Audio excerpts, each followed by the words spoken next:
बुद्धिराशि शुभ गुण सदन जो सुमिरत सिद्धि होई गणनायक करिबर बदन करहु अनुग्रह सोई बुद्धिराशि शुभ गुण सदन बंदौ गुरुपद पदुम परागा सुरुचि सुबास सरस अनुरागा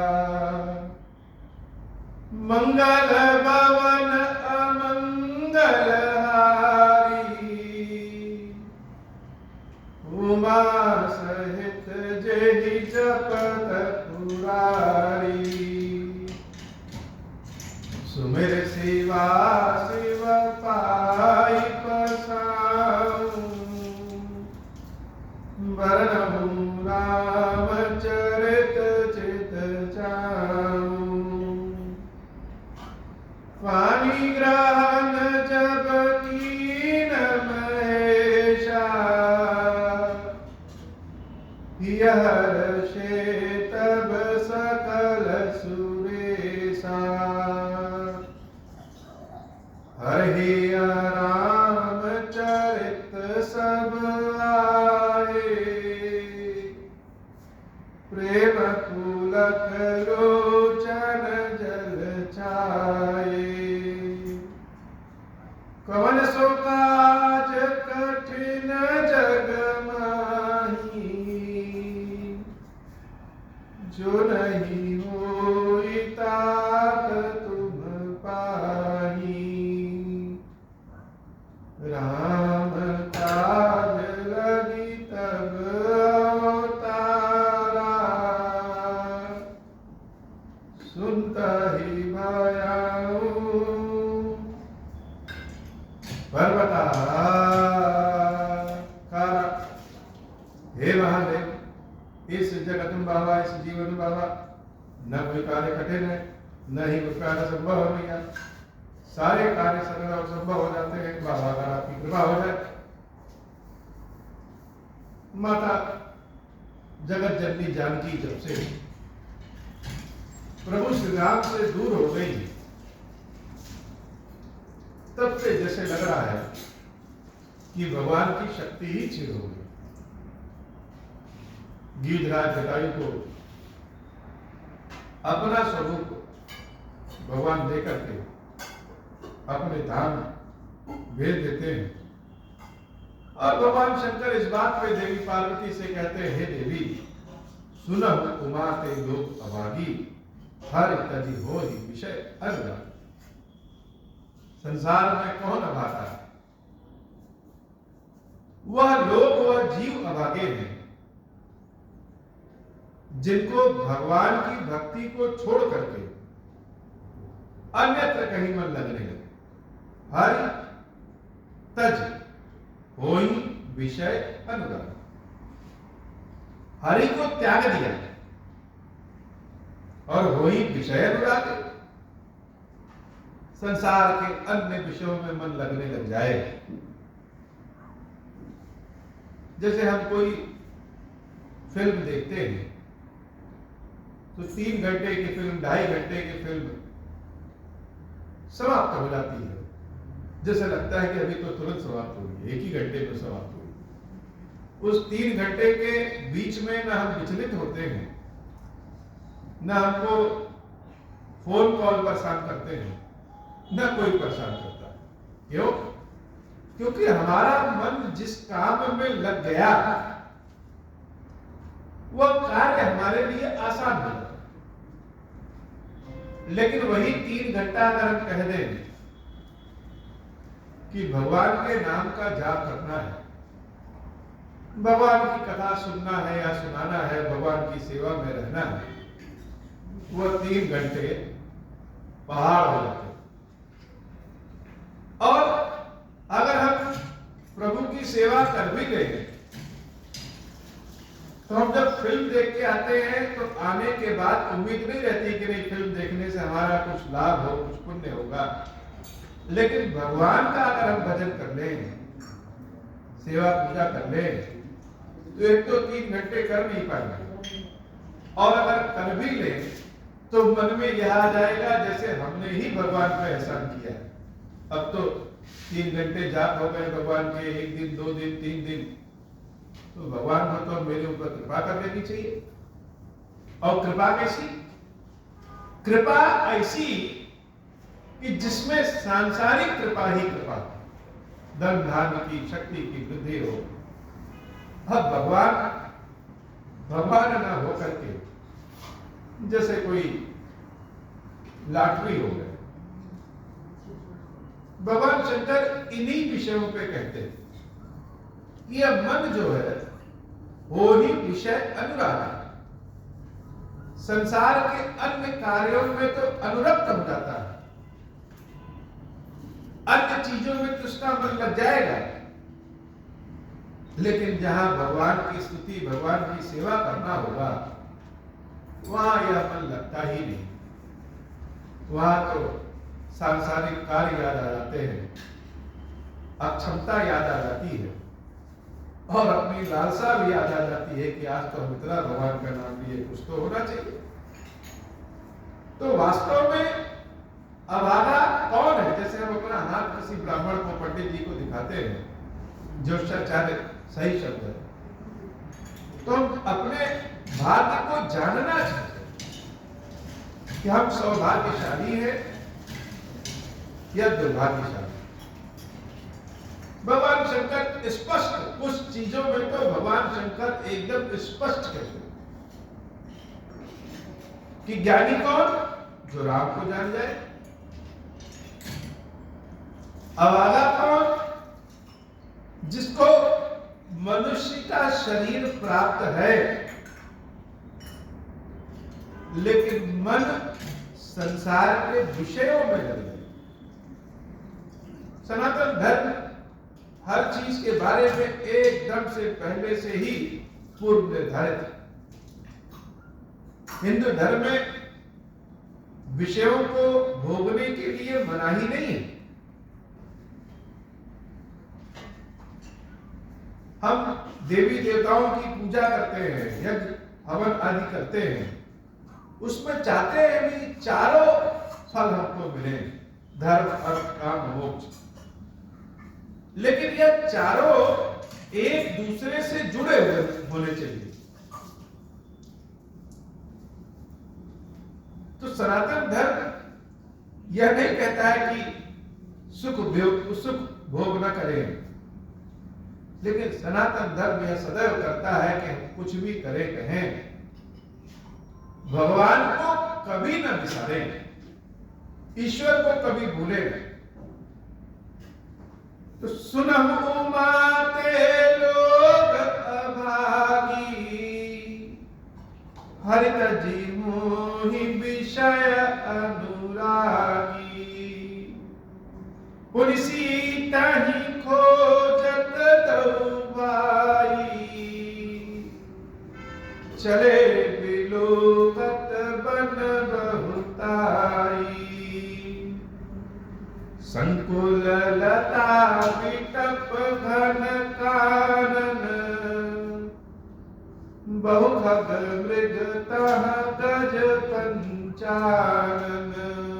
दोनों भाई राम और लक्ष्मण दोनों मिलकर के सीता को ढूंढ रहे। भगवान की कथा सुनने का असली आनंद तभी आता है जब हम स्वयं को कथा से जोड़ लें। एक बार के लिए विचार करिए कि राम जी जैसा मर्यादित व्यक्ति, ईश्वर तो वह है ही है, लेकिन हम व्यक्ति शब्द का प्रयोग कर रहे हैं कि मान लीजिए वह व्यक्ति है, तो कैसे मर्यादित व्यक्ति के रूप में भी तो राम की पराकाष्ठा को कोई छू नहीं सकता। बुद्धि के क्षेत्र में, शक्ति के क्षेत्र में, चरित्र के क्षेत्र में, मर्यादा के क्षेत्र में, धर्म के क्षेत्र में राम के समान और कौन हो सकता था?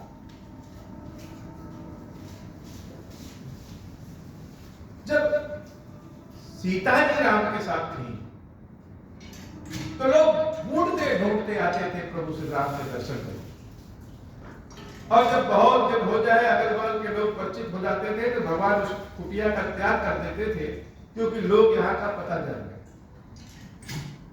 लेकिन गोदावरी के निकट पंचवटी में जब भगवान पहुंचे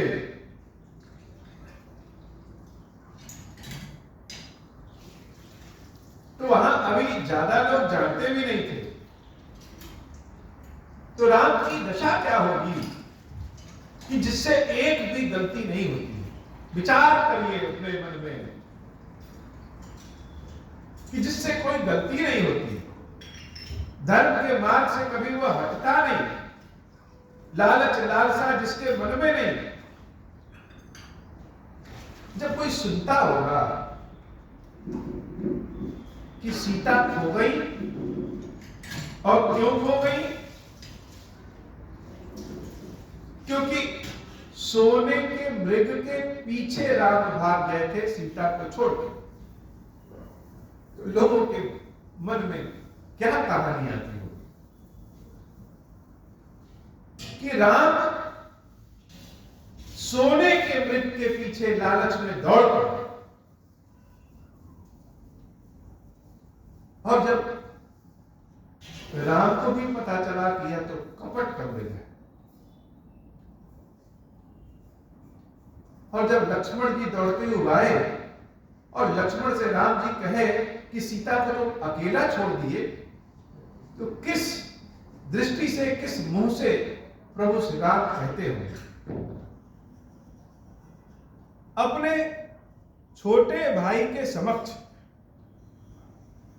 बड़ा भाई किस मुंह से कहेगा कि भैया गलती मेरी थी। छोटा भाई तो प्रश्न कर सकता था कि आप तो स्वयं ज्ञानी हैं, इतने बड़े आदमी हैं, दूसरों को शिक्षा भी देते हैं, क्या आपको नहीं पता कि सोने का मृग नहीं होता, और उसके पीछे दौड़ गए।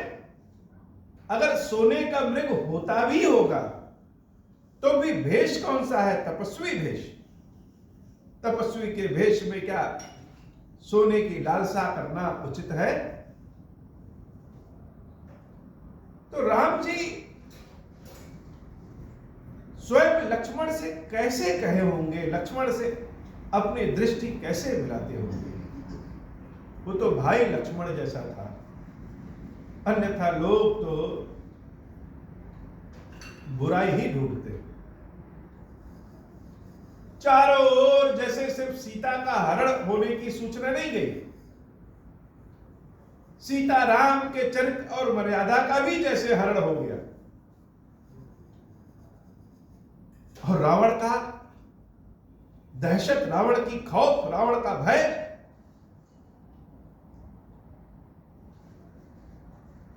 रावण का भय ऐसा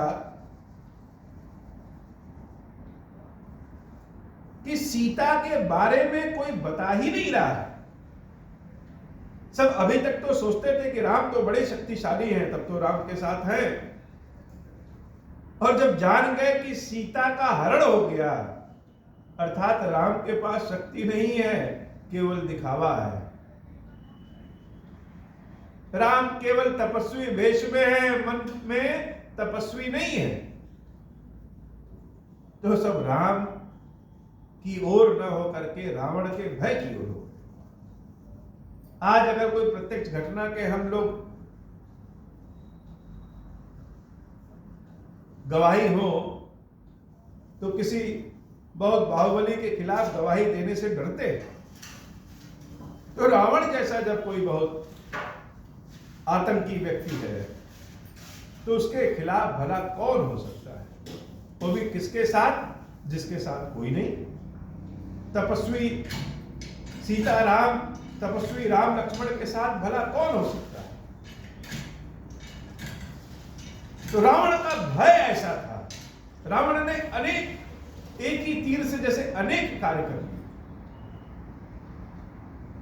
कि सीता का हरण भी कर लिया, समाज में जो राम की प्रतिष्ठा थी उस राम की प्रतिष्ठा को भी धूमिल कर दिया, और तो और अपने भय के कारण लोगों को राम से जुड़ने भी नहीं दिया।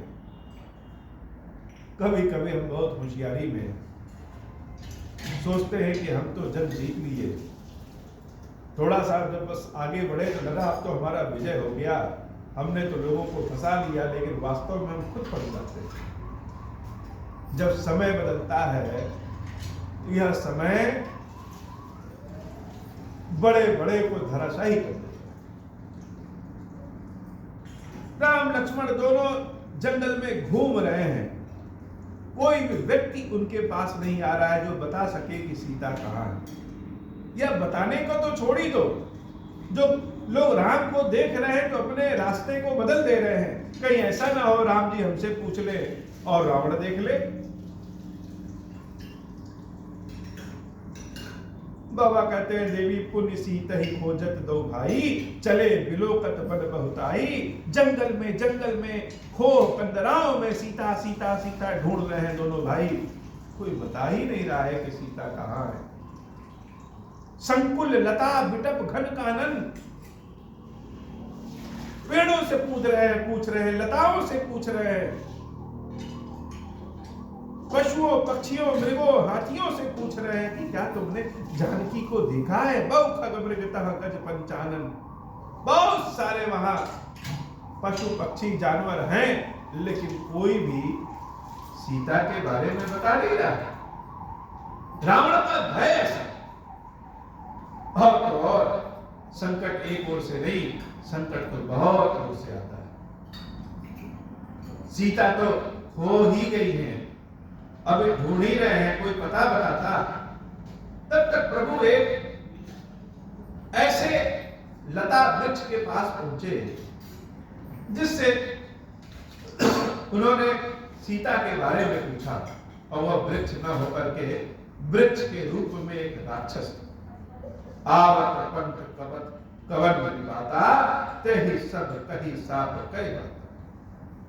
वो कबंध राक्षस जो है वो लताओं वृक्षों के भेष में आने जाने वालों को पकड़ लेता। राम लक्ष्मण को बीच में पकड़ लिया, लेकिन अपने धनुष और तीर से प्रभु श्री राम ने उस कबंध का उद्धार कर दिया। अंत समय में कबंध कहता है, हे प्रभु अच्छा हुआ आपके दर्शन हो गए, आपके दर्शनों से मेरा उद्धार हो गया। मैं राक्षस नहीं हूं, मैं तो सामान्य मनुष्य हूं। महर्षि दुर्वासा ने हमको श्राप दे दिया, उनके श्राप के कारण हम राक्षस हो। दुर्वासा मोहिदीनी सापा, प्रभु पद पे मिटा सोपा। दुर्वासा के प्रति किया गया जो पाप था वो श्राप के बाद भी नहीं मिटा। हे प्रभु आपके दर्शनों के बाद मिट गया। वो कबंध एक गंधर्व था। प्रभु श्री राम उस कबंध से कहते हैं, सुन गंधर्व कहाऊं मैं तोही, मोहिन सोहाई ब्रह्म कुल द्रोही। मंगल भवन अमंगल हारी, उमा सहित जहि जपत पुरारी। प्रभु श्री राम कहते हैं, एक वक्त मुझे ब्राह्मण कुल से द्रोह पसंद नहीं। जो ब्राह्मणों का द्रोही है वह मेरा द्रोही। मन कर्म वचन कपट तजी, जो कर भूसुर सेव, मोहि समेत विरंच शिव, बस ताके सब देव। यह बात प्रभु श्री राम एक बार नहीं, मानस में अनेक बार कहे कि मन से छल कपट को त्याग करके जो ब्राह्मणों की सेवा करता है, मुझ समेत ब्रह्मा जी और शंकर जी भी उसके ऊपर कृपा करते हैं। अब आज के परिवेश में यह बात कि ब्राह्मणों की सेवा पूजा करने से भगवान प्रसन्न हो जाएंगे, यह बात तो बसती नहीं है। लोग नाना तरह की बातें करते हैं और मानो भगवान यही नहीं रुक रहे हैं, भगवान आगे कहते हैं कि अगर कोई ब्राह्मण ऐसा हो जो सापत ताड़त परुष कहता, श्राप देता हो, मारता हो, कठोर वचन कहता हो, विप्र पूज अस गावहि संता, ऐसे भी ब्राह्मणों के चरणों की सेवा करनी चाहिए, ऐसा संत लोग कहते हैं। क्या यह बात सत्य है कि केवल ब्राह्मण कुल में पैदा हो रहे हैं और हम चाहे किसी को गाली दें, किसी के लिए भला बुरा कहें, फिर भी पूजनीय हो? ब्राह्मणों की पूजा करना यहां तक कहते प्रभु फिर भी सही था, आगे जो लाइन कहते हैं, आगे जो बात कहते हैं, ये आज के परिवेश में जैसे विवाद पैदा कर देता है। पूज्य विप्र शील गुणहीना, शूद्र न गुण गण ज्ञान प्रवीणा। ब्राह्मण अगर गुणहीन भी है तो भी पूजनीय है, और शूद्र अगर बहुत ही गुणवान है तो भी उसकी पूजा नहीं करनी चाहिए। भगवान की इस कहे बात को आज तमाम तरह के विचारों से लोग लेते हैं कि ब्राह्मण अगर गुणहीन है तो भी पूजा करनी चाहिए, उसकी पूजनीय होता है, और शूद्र बहुत कुछ जाना पहचाना हो, ज्ञानवान हो, फिर भी उसकी आदर नहीं करना चाहिए। तो इसका मतलब क्या?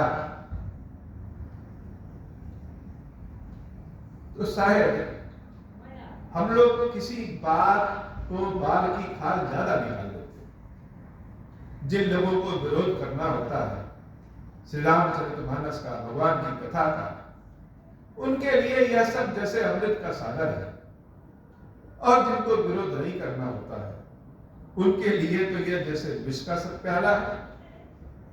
भक्त भी इस तरह की चीजों से बाहर नहीं आ पाते कि इसका क्या तर्क दे, और जो मानस को फाड़ में जलाने वाले हैं उनके लिए तो यह स्वयं दुर्गा की तलवार। इसका मतलब क्या कि अगर ब्राह्मण गुणहीन हो फिर भी पूजनीय है तो कैसे है, और शूद्र अगर गुणवान हो फिर भी पूजनीय नहीं? तो इसके पहले के सिद्धांत को हम सबको समझना पड़ेगा कि भगवान वर्ण व्यवस्था या जाति व्यवस्था की बात नहीं कर रहे। बहुत सारे ऐसे भी भक्त हुए हैं, संत हुए हैं, जो ब्राह्मण कुल में नहीं पैदा हुए हैं, फिर भी ब्राह्मणों के समान पूजनीय। जैसे कि विश्वामित्र जी का नाम ले लिया जाए, जैसे कि वाल्मीकि जी का नाम ले लिया जाए, और बहुत से ऐसे साधु संत भी हुए हैं जो ब्राह्मण कुल में हुए हैं, लेकिन फिर भी पूजनीय नहीं है। कहने का मतलब कि ब्राह्मण कौन है? पहले तो इस बात को जाने, जो ब्रह्मा को जानता हो, ब्रह्म को जानता हो, जिसके अंदर ब्रह्म को जानने की इच्छा हो, जिसके अंदर संपूर्ण समाज के लिए कृपा करने की क्षमता हो, वही ब्राह्मण, भले वह क्रोध में हो। पूज्य विप्रशील गुणहीना। गुणहीन का मतलब यह नहीं कि विद्याहीन। ब्राह्मण के गुणहीन होने का मतलब यह नहीं कि विद्याहीन।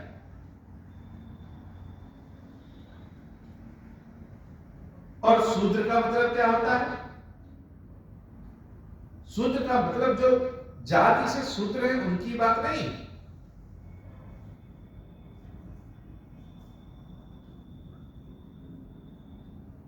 यह भाव का विषय।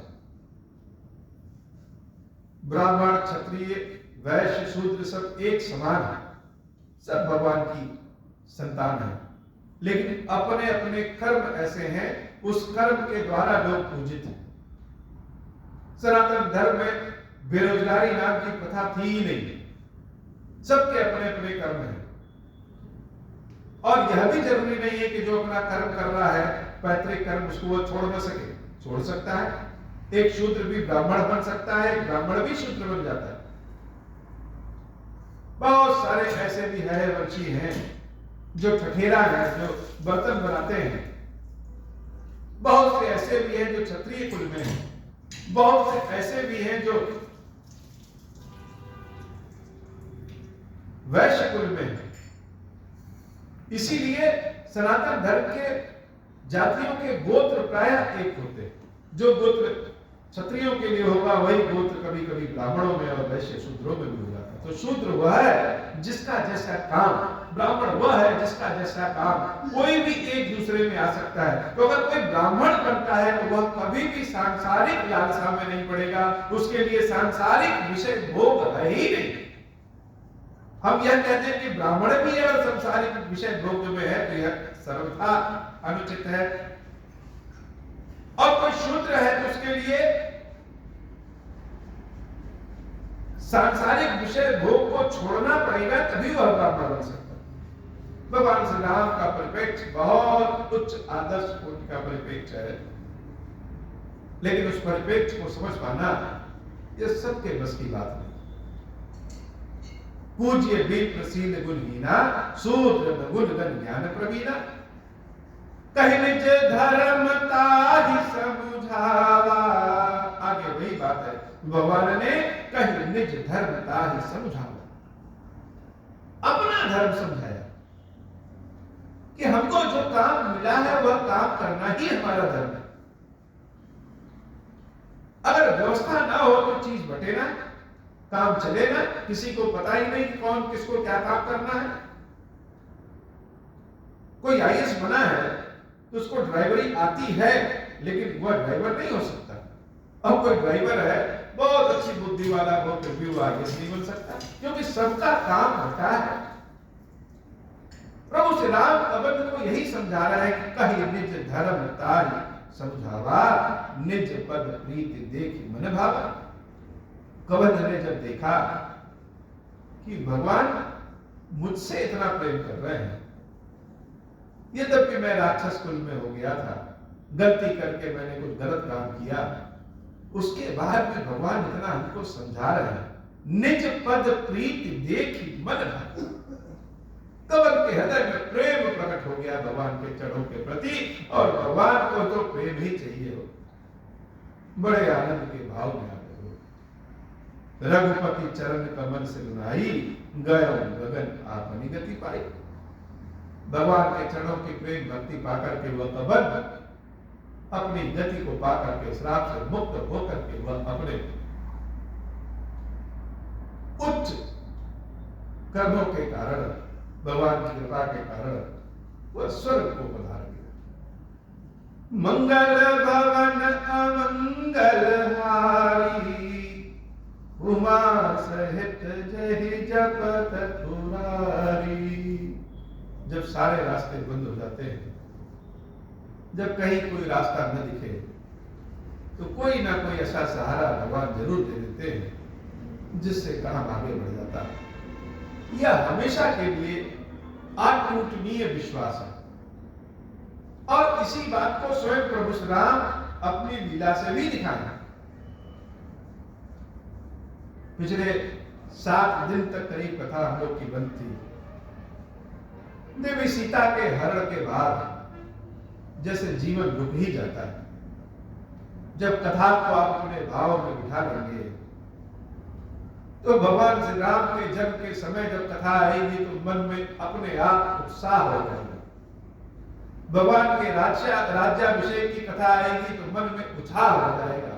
सीताराम जी के विवाह की कथा आएगी, भगवान शंकर देवी पार्वती के मिलन की कथा आएगी तो चारों ओर आनंद ही आनंद आ जाएगा।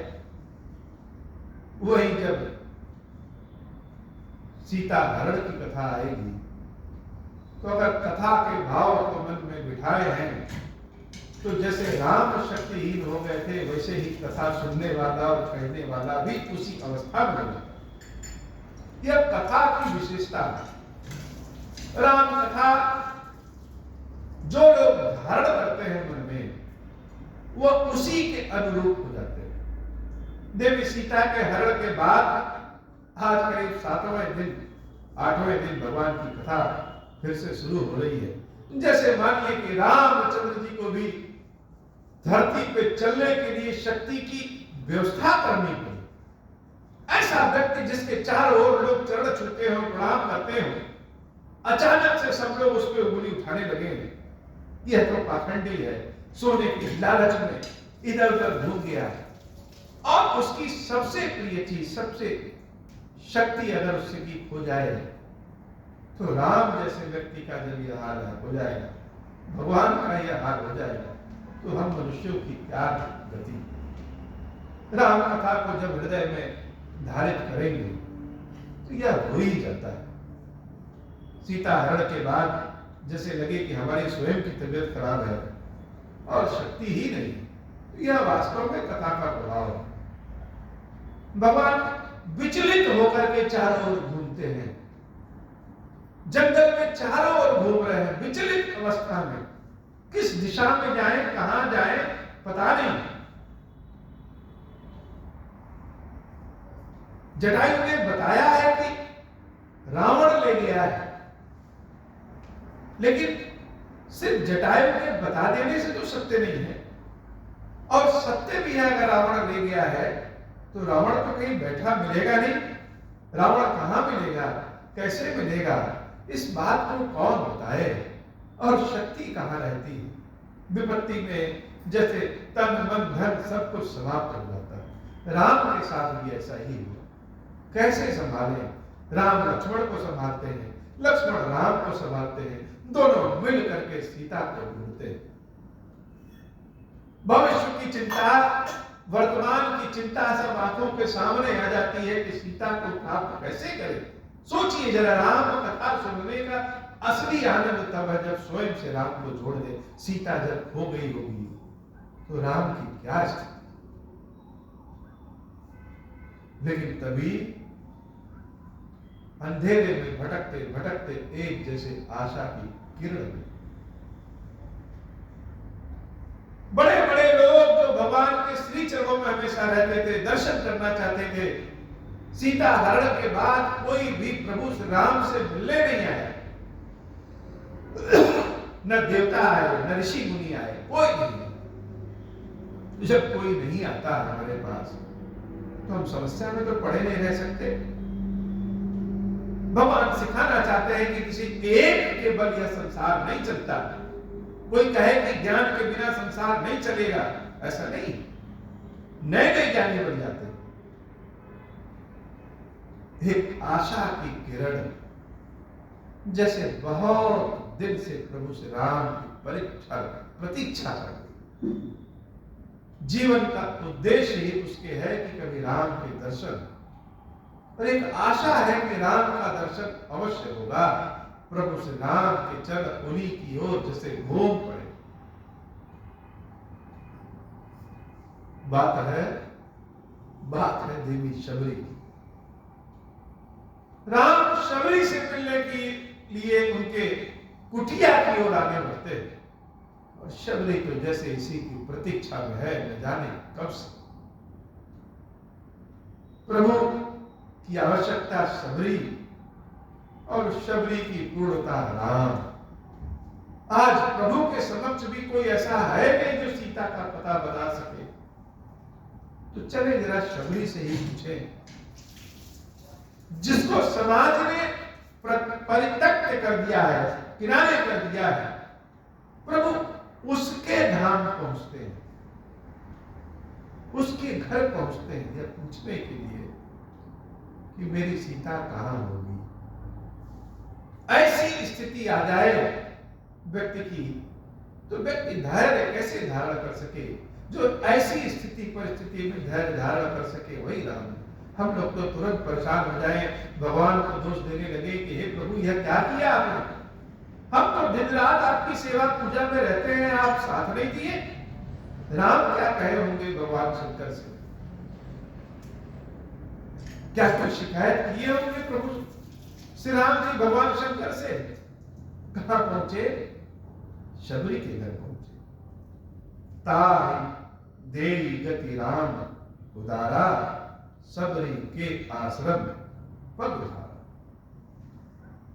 जैसे देवी सती ने जो गलती किया था, राम पे शंका करके और शंका राम पे करके देवी शबरी ने नहीं गलती की। जिसके पास स्वयं विश्वास की मूर्ति भगवान शंकर हो और वह शंकर जी बार बार कहें कि यह वही राम है जिनकी मैं सेवा पूजा करता हूं, जिसके नाम का गुणगान करता हूं, वही राम है, फिर भी देवी सती के मन में विश्वास न हो, तो शंकर जी की अवहेलना करना ही सबसे बड़ा पाप है। प्रभु पे शंका करना यह पाप है कि नहीं, यह तो बात का विषय है, लेकिन भगवान शंकर की बातों की अवहेलना करना ही सबसे बड़ा पाप है। सती जब से भटकी, अनेक जन्मों को लेकर के वो भटकी रही है, मानो शबरी के रूप में उन्हीं का एक जन्म हुआ है, जिस जन्म की पराकाष्ठा यही है, जिस जन्म का उद्देश्य ही यही है कि वह स्वयं प्रभु श्री राम को बताएं कि जानकी कैसे प्राप्त होगी। पूरा जीवन राम के इंतजार में बिता दिया, तब से जब से राम प्रकट भी नहीं हुए, जन्म भी नहीं हुआ था राम। वह देवी शक्ति स्वरूपणी सती का ही एक रूप है, देवी शबरी, जो कि प्रेम के रूप में जानी जाती है। आज कलयुग में शाबर मंत्र बहुत शक्तिशाली होते हैं। शाबर मंत्रों की रचना स्वयं भगवान शंकर ने किया, जिसका न कोई अर्थ होता है, न कोई अक्षरों का मेल मिलाप होता है, लेकिन वह बहुत शक्तिशाली होते हैं। वही शबरी के जो स्वामी भगवान शंकर जो हैं, उन्होंने शबरी की भक्ति को देख करके शाबर मंत्र की रचना की। उन्हीं शबरी के घर स्वयं प्रभु श्री राम पहुंचते हैं। जैसे लग रहा है कि आज शबरी के भी भाग्य खुलने वाले हैं और भगवान को भी एक आशा की किरण मिलने वाली है। मंगल भवन अमंगल हारी, उमा सहित जहि जपत पुरारी। सबरी देखी राम गृह आए, मुनि के बचन समुझ जिय भाए। सरसिज लोचन बाहु विशाला, जटा मुकुट सिर उर्वन माला। श्याम गौर सुंदर दो भाई, सबरी परी चरण लपटाई। प्रेम मगन मुख बचनन आवा, पुनि पुनि पद सरोज सिर नावा। सादर जल ले चरण पखारे,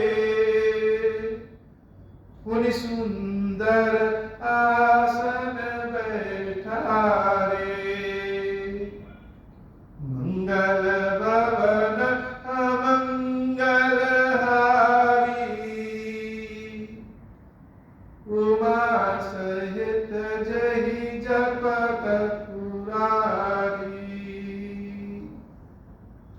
भगवान शबरी के घर आते हैं और शबरी तो नित्यानंद की सेवा पूजा के लिए जैसे रोज ही तैयारी करती है।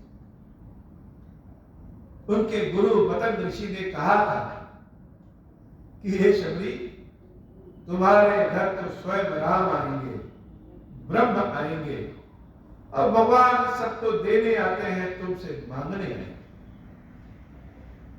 जब उनके गुरु पतंग ऋषि सुबह नदी स्नान के लिए जाते थे, तो शबरी तो अपने आप को घृणित मानती थी कि हम नीच जाति के हैं, गुरुदेव की सेवा पूजा आश्रम में तो नहीं कर सकते। तो जिस मार्ग से गुरुदेव जाते हैं, शबरी उस मार्ग की साफ सफाई कर देती थी। महर्षि मतंग सोचते थे कि हमारे मार्ग की साफ सफाई कौन करता है। यह जानने के लिए एक दिन समय के पूर्व ही आए, और जब समय के पूर्व आए तो देख रहे हैं कि शबरी गुरुदेव मतंग के मार्ग की पे झाड़ू लगा रही है, सफाई कर रही है। गुरुदेव को देख करके शबरी भयभीत हो गई, वहां से भागने लगी। और गुरुदेव ने कहा, है शबरी पुत्री मेरे पास आओ। शबरी कहती है कि हे गुरुदेव, हम बहुत ही नीच जाति के हैं, हमारा मुख देखना, हमारा दर्शन करना तो दिल ही खराब कर देता है। मतंग ऋषि कहे, हे देवी, तुम देवी हो, तुम स्वयं को नहीं पहचान पा रहे हो, लेकिन हम तुमको पहचानते हैं कि तुम कौन हो। जिसकी दृष्टि तुम्हारे ऊपर पड़ जाए, जिसके ऊपर तुम्हारी दृष्टि पड़ जाए, जन्मों के कष्ट उसके समाप्त हो जाए। और यह मतंग तुमको आशीर्वाद देता है कि एक दिन भगवान तुम्हारी चौखट पे आएंगे। राम अपने भाई के साथ ईश्वर, श्याम और गौर दोनों गणों में तुम्हारे पास आएंगे। भगवान तो सबको देने आते हैं, लेकिन तुमसे मांगने हैं।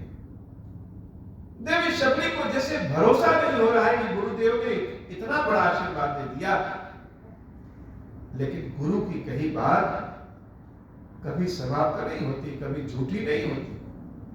ऐसा मान करके शबरी जब राम पैदा भी नहीं हुए थे, तब से राम का प्रतीक्षा कर रही, रोज भगवान के लिए नित्य नए फूल तोड़ती, नए फल तोड़ती, और वह फल स्वादिष्ट है कि नहीं है इसको जानने के लिए खुद ही चखती है और उसके बाद रखती।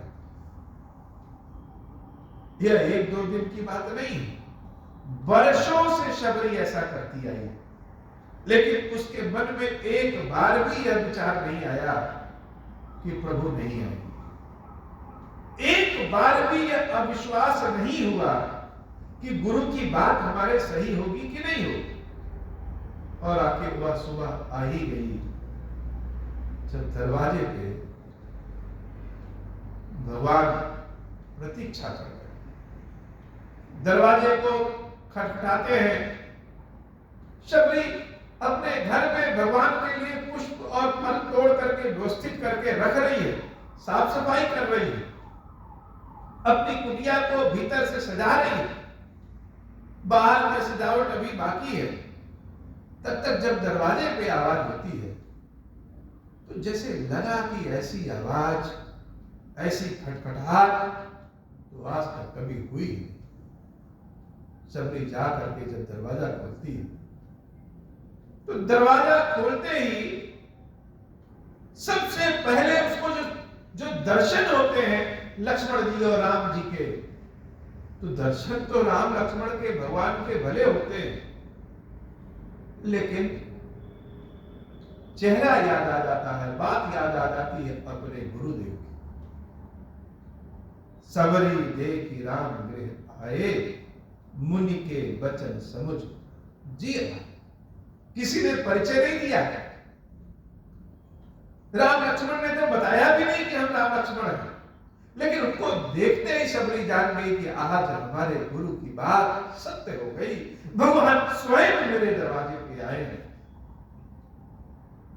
और सीताराम, राम जी लक्ष्मण जी को जब शबरी देखती है, तो दृष्टि जैसे भगवान के ऊपर से हटी नहीं रही। सरसिज लोचन बाहु विशाला, कमल के समान पंखुड़ी वाले प्रभु श्री राम की आंखें और बाहु विशाल, जटा मुकुट सिर उर्बन वाला, जटाओं का मुकुट है सिर पे, और सीने पे वनमाला। राम तो जैसे दोनों ही रूपों में है, श्याम गौर सुंदर दो भाई। भगवान मानो श्याम रंग में भी आए हैं और गौर वर्ण में भी आए हैं। दोनों रूपों में ब्रह्म संपूर्ण स्वरूप में शबरी के सामने स्थापित है, सामने प्रत्यक्ष रूप से खड़े हैं।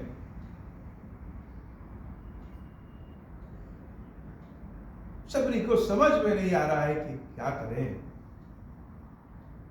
राम के दर्शन करते करते आंखों से अपने आप आंसू की धारा बहने लगी, और धारा अकेले भक्तिनी शबरी को नहीं, जैसे राम लक्ष्मण उनको भी होने लगी। भगवान के चरणों पे लिपट गई, पकड़ ली, सबरी परी चरण लपटाई। लोग चरण को छूते हैं, वो छूने नहीं, वो चरणों को पकड़ करके लिपट गई।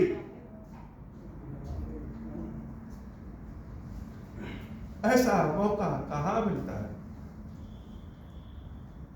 ये लोग भगवान के चरणों का दर्शन नहीं पाते, स्पर्श नहीं पाते, और सबरी भगवान के चरणों में लिपट ही गई है। भगवान शंकर कहते हैं देवी पार्वती बड़ी भाग्यशाली है सबरी। प्रेम मगन मुख बचन आभा, राम को पाकर के प्रेम में इतनी मगन हो गई कि मुंह से कोई बात ही नहीं निकल पा रही। इतने दिनों से प्रभु की प्रतीक्षा में है, प्रभु को क्या खिलाएंगे, क्या पिलाएंगे, कहां बैठाएंगे, उनकी स्तुति कैसे करेंगे, इस सब की तैयारी शबरी इतने दिनों से कर रही है। लेकिन जब सामने राम आए तो प्रेम मगन मुख बचन ना, मुंह से कोई स्तुति ही नहीं निकल रही है। प्रेम में यह मन मगन हो गया। भगवान को भीतर ले जाना है कि बाहर दिखाना है, जैसे इसका भी ज्ञान न। बार बार भगवान के चरणों को पकड़ रही है। पुनि पुनि पद सरोज सिरनावा, चरण से लिपट जा रही है, अपने चरणों, भगवान के चरणों में अपने सिर को बार बार पटक रही है, जैसे भगवान के चरणों में ही सब कुछ है। रो रही है, हंस रही है, मगन है, और भगवान के चरणों को छोड़ रही है। शबरी को देख करके राम भी कुछ नहीं बोल रहे। जल की आवश्यकता क्या है, वह तो आंखों के आंसुओं से ही भगवान के चरणों को धुल दिए। लेकिन अचानक ध्यान में आया, अरे भगवान को तो मैं खड़े ही रख दिए, अपने स्वार्थ में पड़े हैं, भगवान को तो भीतर बुला ही नहीं रहे हैं। सादर जल ले चरण पखारे, पूरी सुंदर आसन में बैठा रहे। जल को लेकर के आई और सादर जल ले चरण पखारे, भगवान के चरणों को पखारा कि भगवान के चरणों की जो धूल है वह हमारे इसी घर में रह जाए, बाहर न जाए। चौखट की पवित्र हो गया, और फिर से पूरी सुंदर आसन बैठा रहे। सुंदर आसन पे प्रभु से धाम भैया लक्ष्मण को आसन देती है, बैठाती है। मंगल भवन अमंगल हारी, उमा सहित जय जपत पुरारी। हे बाबा, ऐसी कृपा करिए बाबा कि हमारी यह राम कथा जिस भी किसी माध्यम से जो कोई भी सुने, सबका कल्याण करिए बाबा। और जैसे स्वयं भगवान को रास्ता दिखा, ऐसे ही भगवान के भक्तों को भी रास्ता दिखे, आशा मिले, ऐसी कृपा करी। आज की कथा बाबा इतनी। हम ऐसा मानते हैं कि सीता राम जी जैसे दिन भर शबरी के समक्ष बैठे, तो कथा को यहीं पे रोक दे रहे हैं ताकि वह कहीं जाए ना, और भरपूर दर्शन शबरी को दे सके। इसलिए बाबा आज की कथा इतनी। श्री क्षीरेश्वर महादेव जी, क्षीरेश्वरी भैया जी, हम सब के ऊपर बाबा कृपा करें।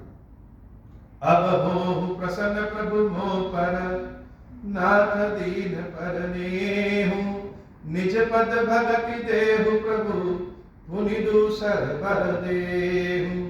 तब माया वश जीव जड़, संतत फिरहि भुलाना। हम पर क्रोध न करिय प्रभु, कृपा सिंधु भगवान। शंकर दीन दयाल अब हम पर हो कृपाल। साप अनुग्रह होई जहि विधि नाथ थोरहि काल। दीन दयाल बिरुद संबारी हरहु नाथ मम संकट भारी। जहि विधि होई नाथ हित मोरा करहु सुबेगी जान दास मैं तोरा। राम राज बैठे त्रैलोका हर्षित भय गए सब शोका। जैसा काम नर सुनहि जगावै सुख संपत्ति नाना विधि पावै। जो इच्छा करिहु मन माहि हरि प्रसाद कछु दुर्लभ नाहि। मंगल भवन अमंगल हारी उमा सहित जहि जपत पुरारी। बोल श्री खीरेश्वर महादेव जी खीरेश्वरी मैया की सदाई जय हो। खीरेश्वरम हे भगवान शंकर आप ऋण पाकर दुर्भाग्य और दरिद्रता की निवृत्ति के लिए तथा संपूर्ण पापों का नाश करने के लिए मुझ पर प्रसन्न होइए। मैं दुख और शोक की आग में जल रहा हूँ। संसार भय से पीड़ित हूँ। अनेक प्रकार के रोगों से व्याकुल और दीन हूँ।